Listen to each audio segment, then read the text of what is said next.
مرتضی بھٹو کے قتل کے بعد 1996 میں ایک پارٹی بنتی ہے، پاکستان پیپلز پارٹی شہید بھٹو گروپ۔ سر بنیادی وجہ کیا تھی سر؟ کیوں سر اس ٹائم پیپلز پارٹی جو ایکچول میں ہے وہ صحیح کام نہیں کر رہی تھی؟ یہ اگر آپ ماضی کے اندر چلے جائیں، یہ صرف میر صاحب کی شہادت کے بعد کا ایشو نہیں ہے، یہ ایشو جب میر مرتضی بھٹو صاحب زندہ تھے یہ تب سے تھے۔ 1986 کے اندر آپ کو پتا ہوگا جب ذوالفقار علی بھٹو صاحب کی عدالتی ان کا جوڈیشل مرڈر ہوا، اور اس کے بعد لوگوں نے کوڑے کھائے اور اس انسان کے لیے جس نے پاکستان کو ایک ایٹمک پاور دیا۔ اس ایٹمک پاور کے بعد پھر یہ ہوتا ہے کہ آپ یہ دیکھیں کہ اس کی اولاد جو تھی وہ اس جوڈیشلی قتل کے بعد جو ہے نا وہ ایک باغی ہو چکی تھی۔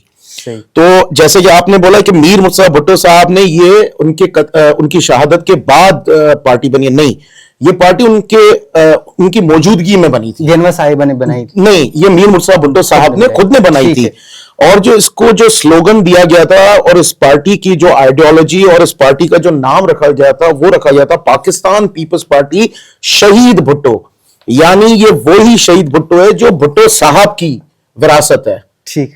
اور جو اس چیز کو کیری کیا گیا وہ بعد میں محترمہ بینظیر صاحبہ نے کیری کیا، جیسے کہ ہم نے جو ایک پڑھی ہے جیوگرافکلی اور ہمارے ہسٹوریکلی جو ہم نے بات پڑھی ہے اور جو آج بھی لوگ نہیں جانتے کہ یہ آخر مسئلہ کیا ہوا، تو وہ تو آپس میں بہن بھائی تھے، پھر آخر پاکستان پیپلز پارٹی شہید بھٹو کیوں بنی؟ سوال ہونا چاہیے یہ۔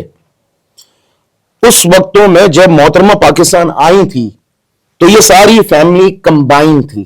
ٹھیک۔ جب وہ پاکستان آئیں تو انہوں نے ایک نعرہ لگایا، وہ ساری میڈیا کو بھی پتا ہے، پولیٹیکل لیڈرز کو بھی پتا ہے، بلکہ پاکستان کی عوام کو بھی پتا ہے۔ انہوں نے یہی کہا تھا کہ میں جب پاکستان جاؤں گی، حکومت کروں گی، تو میرا سب سے پہلے جو نعرہ ہوگا وہ ہوگا democracy is the best revenge. ٹھیک سر۔